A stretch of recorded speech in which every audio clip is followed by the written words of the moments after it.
Bienvenue dans ce nouveau numéro de Traction. Aujourd'hui, on essaye la nouvelle presse New Holland ProBelt 165. C'est désormais le haut de gamme du constructeur.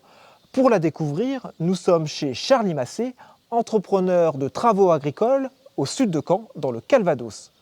Tout de suite, le sommaire.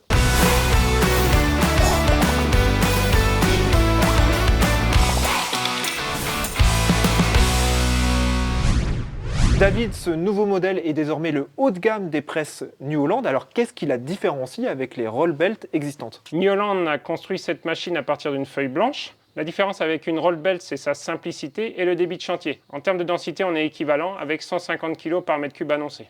Une cinématique plus simple, ça veut dire quoi concrètement?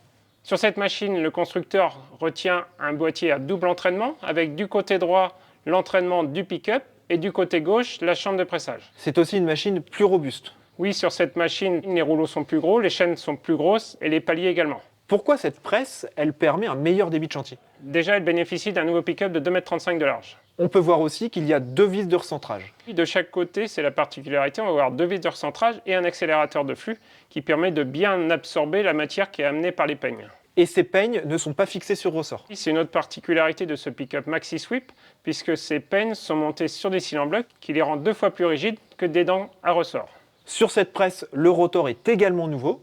C'est un rotor qui mesure sur la roll belt 450 mm de diamètre et ici on est à 520 mm et on peut y ajouter un système de coupe à 25 couteaux.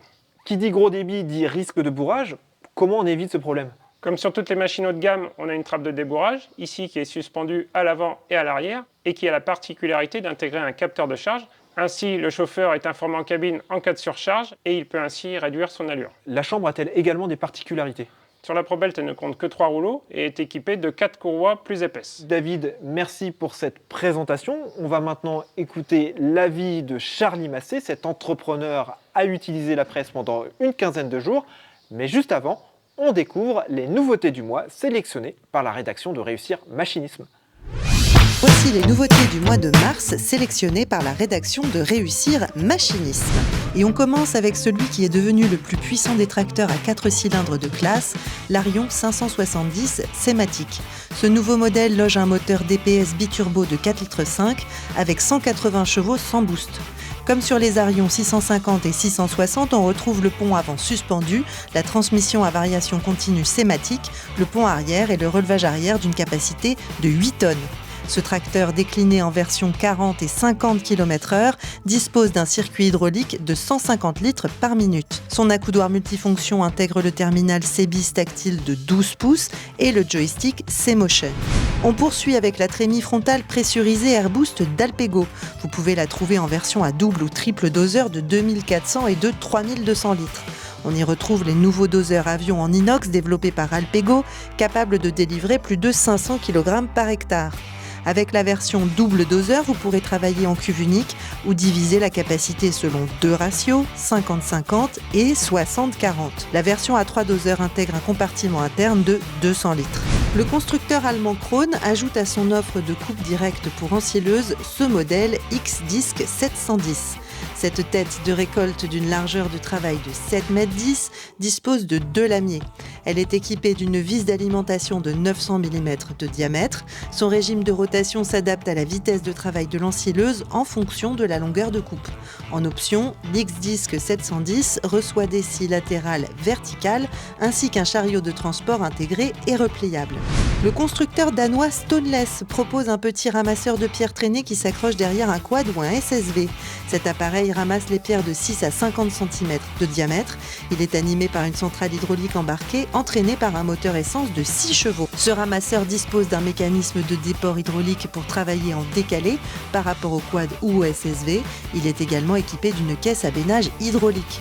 Et on termine ce tour des nouveautés du mois avec la RC-Tri Excelio de Suir.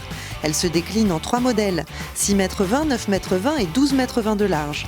Elle reçoit une dent tous les 28 mm et la pression au sol s'ajuste de manière centralisée ou individuelle à l'aide d'un mécanisme composé de câbles, de ressorts et aussi d'un cylindre rotatif à l'avant du châssis. La profondeur est contrôlée par des roues de jauge avant et arrière et elle s'ajuste par pas de 25 mm en déplaçant un axe sur chaque support de roue de jauge. Charlie, tu as eu cette presse New Holland pendant une quinzaine de jours. Combien de bottes as-tu pressé? On a fait environ 1100 bottes, du foin et de la paille d'orge. Dans quelles conditions as-tu pressé? Donc on a pressé dans des conditions plutôt moyennes, vu l'été 2024 un peu compliqué, plutôt vers des humidités un petit peu hautes pour de la paille et du foin. La machine est équipée de capteurs, donc concrètement, tu étais à quel taux d'humidité? On était environ à 15-16 dans de la paille d'orge et autour de 16 à 18 dans du foin. Et au niveau du débit de chantier, ça a donné quoi?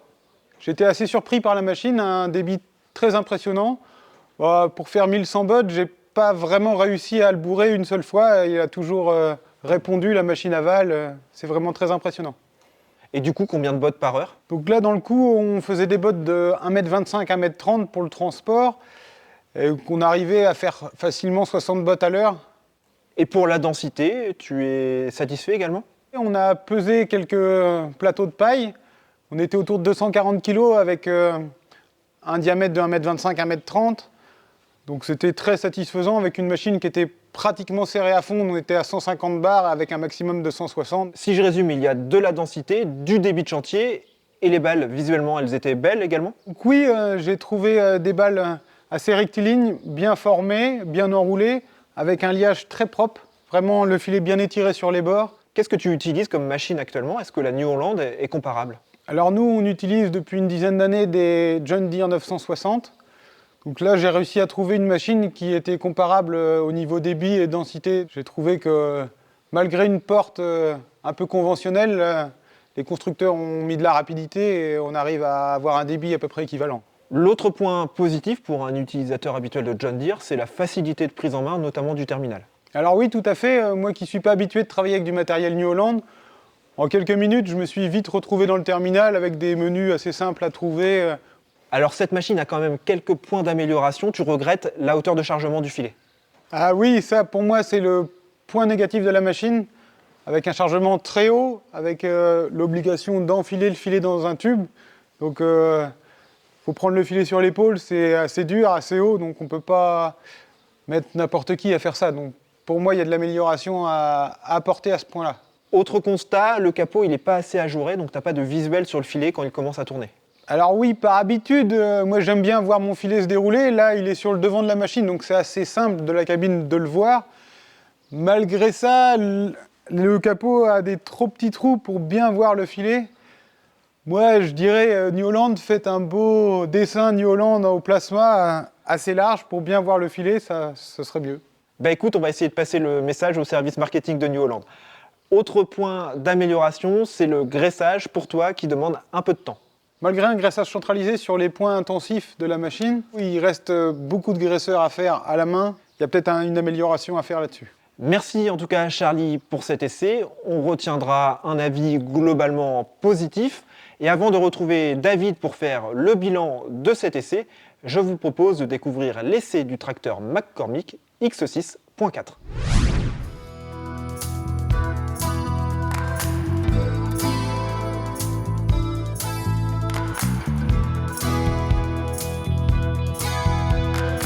J'ai essayé le McCormick X6 413 pendant une semaine. On a fait de l'endainage, un tout petit peu de transport et un peu de cover crop.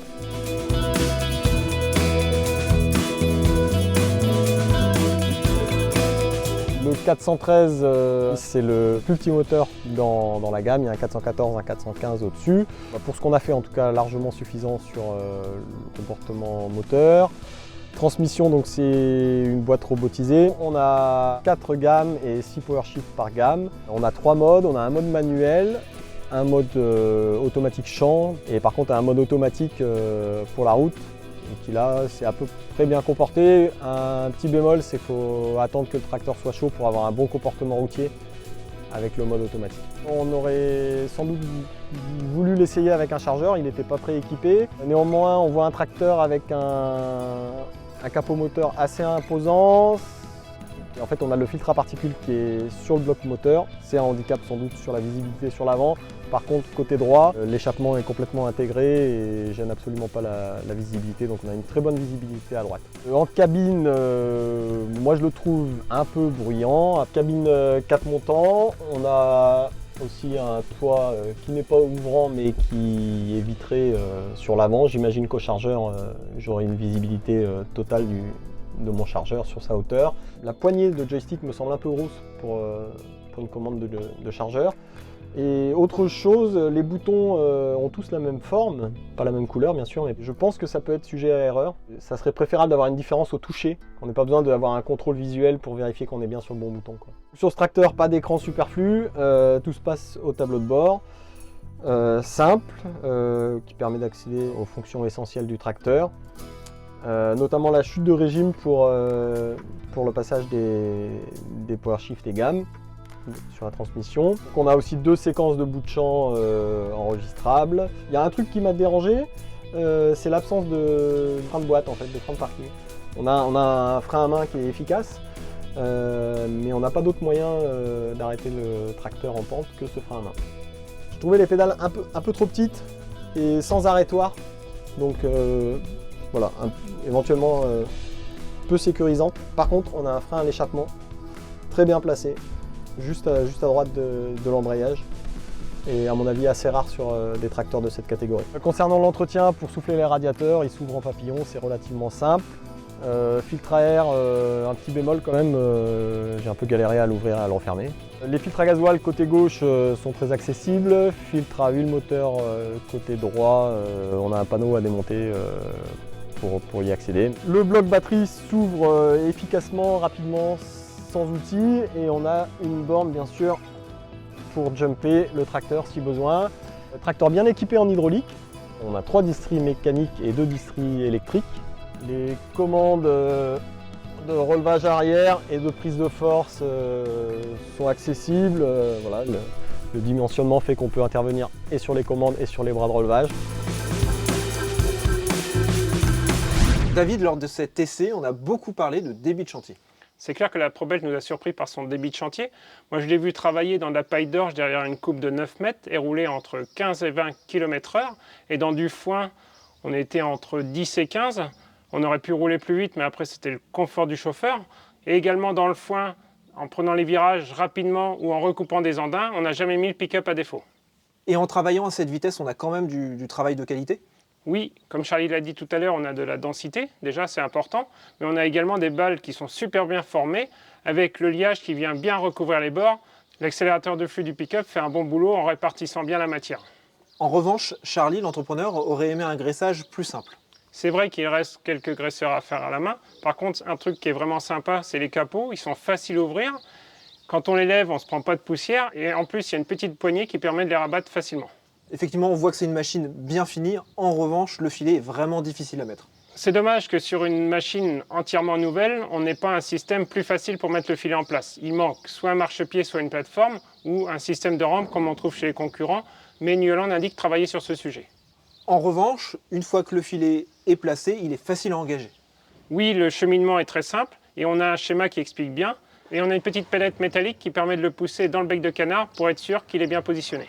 Merci David. Pour ceux qui sont intéressés par les presses, on avait essayé d'autres modèles les années précédentes chez Charlie Massé. Vous pouvez les découvrir en vidéo sur notre chaîne YouTube. Et on se quitte avec notre traditionnel zapping des réseaux sociaux. À bientôt.